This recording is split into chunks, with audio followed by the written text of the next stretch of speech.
আরও একবার মোহনবাগান আইএসএল এর বাকি ক্লাবগুলোর ঘুম ওড়াতে চলেছে। গত সিজনে মোহনবাগান শুধু আইএসএল হারায়নি, তার পাশাপাশি মোহনবাগানের যে রাজত্ব, অন্যান্য দল যে মোহনবাগান বিরুদ্ধে খেলছে সেই যে তারা ভয় পেত, সেই রাজত্ব ডমিনেন্সটাই হারিয়ে ফেলেছিল মোহনবাগান। যেই মোহনবাগান দলকে প্রতিপক্ষ দলের কোচ বলতো যে মোহনবাগানের বিরুদ্ধে খেলছি, এটাই মোটিভেশন, সেই সমস্ত দলের বিরুদ্ধেও এত খারাপ পারফরমেন্স করেছিল যে আইএসএল এর বাদবাকি দলগুলো মোহনবাগানকে দেখে ভয় পাচ্ছিল না। আইএসএল তো হারিয়েছিল মোহনবাগান, সেটার দুঃখ ছিল, কিন্তু তার থেকেও বেশি ফ্যান্সদের মনে দুঃখ ছিল এই যে ভয়, আমরা মোহনবাগানের বিরুদ্ধে খেলছি, এই ভয়টাই মোহনবাগান কিন্তু আরও একবার ফিরিয়ে আনতে চলেছে।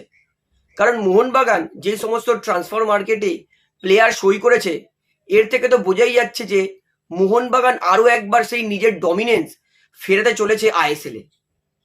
আইএসএল এর প্রত্যেক কটা দল থেকে বেস্ট অফ দ্য বেস্ট প্লেয়ারদেরকে সই করে মোহনবাগান কিন্তু দেখিয়ে দিয়েছে যে এই বছর আইএসএল কেন, ডুরান্ড কাপ, সুপার কাপেও মোহনবাগান কাউকে কিন্তু জায়গা দেবে না। ইতিমধ্যে মোহনবাগান কিন্তু 5টা সই কনফার্ম করে নিয়েছে। মোহনবাগান প্রথম সব থেকে বড় সইটা করেছিল এফসি গোয়ার right wing attacking midfielder player Dejan ডেরিজকে সই করে। গত সিজনের ডুবন্ত এফসি গোয়ার একমাত্র ভরসা ছিল ডেজান ডেরিজ। 30 বছরের এই লেফট উইং অ্যাটাকিং মিডফিল্ডার প্লেয়ারটা এফসি গোয়ার জন্য অবিশ্বাস্যকর ভালো ফুটবল খেলেছিলেন। একমাত্র প্লেয়ার যে এসিএল 2-তে গোল করেছে এবং অ্যাসিস্ট করেছে। এমনকি এফসি গোয়ার জন্য গত সিজনে ডেজান ডেরিজ তিনি 23টা ম্যাচে 10টা গোল এবং 5টা অ্যাসিস্ট করেছিলেন। অর্থাৎ 30 বছরের এই লেফট উইঙ্গারটা বুঝিয়ে দিয়েছে যে তিনি শুধু উইং বরাবর নয়, সেন্ট্রালিও কিন্তু খেলতে পারেন। মোহনবাগান কিন্তু গত সিজনে রবসান রবিনোকে সই করেছিল এই পজিশনে।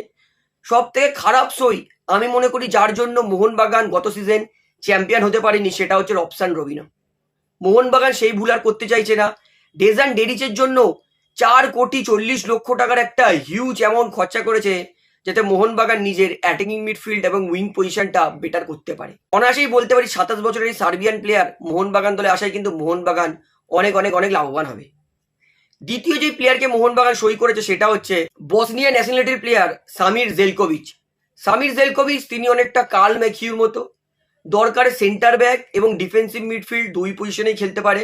উচ্চতা 6 ফুট 1 ইঞ্চি, অর্থাৎ যথেষ্ট ভালো উচ্চতা। এবং লাস্ট সিজন ইনি কিন্তু পাঞ্জাব এফসির জন্য প্রত্যেক কটা ম্যাচ খেলেছেন এবং যথেষ্ট ভালো কিন্তু পারফরমেন্স করেছেন। মোহনবাগানের তৃতীয় এবং বড় সই সেটা হচ্ছে রাহুল ভেকে।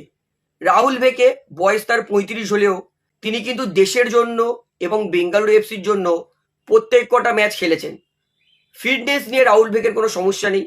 অর্থাৎ রাহুল ভেকে তিনি যেরকম এক্সপিরিয়েন্স নিয়ে আসেন ইন্ডিয়ান টিমের জন্য, বেঙ্গালুরু এফসির জন্য, সেই কথা মাথায় রেখে কিন্তু নিজের ডিফেন্সের পজিশনটা বেটার করার জন্য Rahul Bheke centre back come right ব্যাকের এই প্লেয়ারকে কিন্তু মোহনবাগান সই করে নিজের ডিফেন্সটাকে আরো বেশি মজবুত করেছে। মোহনবাগানের চতুর্থ এবং সব থেকে বড় সই সেটা হচ্ছে মিগুয়েল ফিগুয়েরা। বলবো ইস্টবেঙ্গল দলের কিন্তু সমর্থকদের নয়নের মণি, তাদের হৃদয় মিগুয়েল ফিগুয়েরা তাকে কেড়ে নিয়েছে মোহনবাগান। গত সিজন ইস্টবেঙ্গলের জন্য অবিশ্বাস্যকর ভালো খেলেছিলেন মিগুয়েল। মোট 19টা ম্যাচ খেলেছিলেন ইস্টবেঙ্গলের জন্য, তার মধ্যে তিনি কিন্তু 10টা অ্যাসিস্ট করেছিলেন। এমনকি ইন্ডিয়ান সুপার লিগের প্লেয়ার অফ দ্য টুর্নামেন্ট অর্থাৎ গোল্ডেন বলটাও কিন্তু তিনিই জিতেছিলেন। মাত্র 80 লক্ষ টাকা বেশি দিয়ে মোহনবাগান কিন্তু মিগুয়েল ফিগুয়েরাকে নিজের দলে টেনে নিয়েছে। মিগুয়েল, যার বয়স মাত্র 26 এবং মার্কেট ভ্যালু 5,20,00,000, যথেষ্ট ফিট প্লেয়ার। আশা করছি সেন্ট্রাল মিডফিল্ডার অ্যাটাকিং মিডফিল্ডার প্লেয়ারটা যত ভালো ইস্টবেঙ্গল দলের জন্য খেলেছিলেন, মোহনবাগান দলের জন্য কিন্তু আরো আরো আরো বেটার ফুটবল খেলবে। এবং মিগুয়েল আসায় মোহনবাগানের শুধু অ্যাটাকিং মিডফিল্ডার নয়, তার পাশাপাশি একটা অ্যাটাকিং মিডফিল্ড পজিশন থেকে লং রেঞ্জার শট করে গোল করার মতো একটা ভালো প্লেয়ারকেও কিন্তু মোহনবাগান সই করেছে। অর্থাৎ মিগুয়েল আসায় এতে কোনো সন্দেহ নেই মোহনবাগান দল কিন্তু বিশাল বিশাল বিশাল লাভবান হয়েছে। তবে এক কথায় বলতে পারি ইস্টবেঙ্গল দলের কিন্তু ঘর কেন, একটা ঘরের মেন পিলার কিন্তু ভেঙে নিয়েছে মোহনবাগান দল। এবং মোহনবাগানের পঞ্চম এবং বৃহত্তম সই সেটা মোহনবাগান হয়তো এই সামার ট্রান্সফার উইন্ডোতে না করলেও 2027 জানুয়ারি মাসে যেই উইন্টার ট্রান্সফার উইন্ডোটা হলে সেখানে করতে পারে। কারণ ব্রাইসন ফার্নান্ডেজের সঙ্গে কিন্তু এখনো 5 মাসের চুক্তি আছে এফসি গোয়া। তো সেই চুক্তি যদি ব্রেক করে মোহনবাগানকে ব্রাইসনকে নিতে হয়, তাহলে মোহনবাগানকে 1.5 কোটি টাকা ট্রান্সফার ফি খরচা করতে হবে, যেটা আমি মনে করি মোহনবাগান দলের জন্য কিন্তু অনেকটা বেশি বর্তমানে। তো ব্রাইসন ফার্নান্ডেজ বর্তমানে ভারতের মোস্ট ট্যালেন্টেড রাইট উইংয়ের প্লেয়ার, এতে কোনো সন্দেহ নেই। একমাত্র ভারতীয় প্লেয়ার যিনি কিন্তু এএফসি চ্যাম্পিয়ন্স লিগ 2-তে গোল করেছেন। তাই ব্রাইসন ফার্নান্ডেজ যদি মোহনবাগানের ডান প্রান্ত থেকে দৌড়ায়, মোহনবাগানের কিন্তু দলে আর কোনো রকমভাবে উইকনেস থাকবে না। বাঁ দিকে লিস্টন বা ডেজান ড্যারিচ, ডান দিকে ব্রাইসন, অবিশ্বাস্যকর ভালো পারফরমেন্স করবে মোহনবাগান।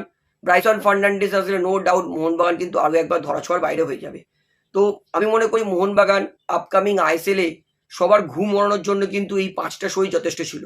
অবশ্যই এই ভিডিওটা শেয়ার করে সবাইকে জানান যে মোহনবাগান দল আইএসএল এর বাকি ক্লাবগুলোর ঘুম ওড়ানোর জন্য ঠিক কী কী সইটা করতে চলেছে।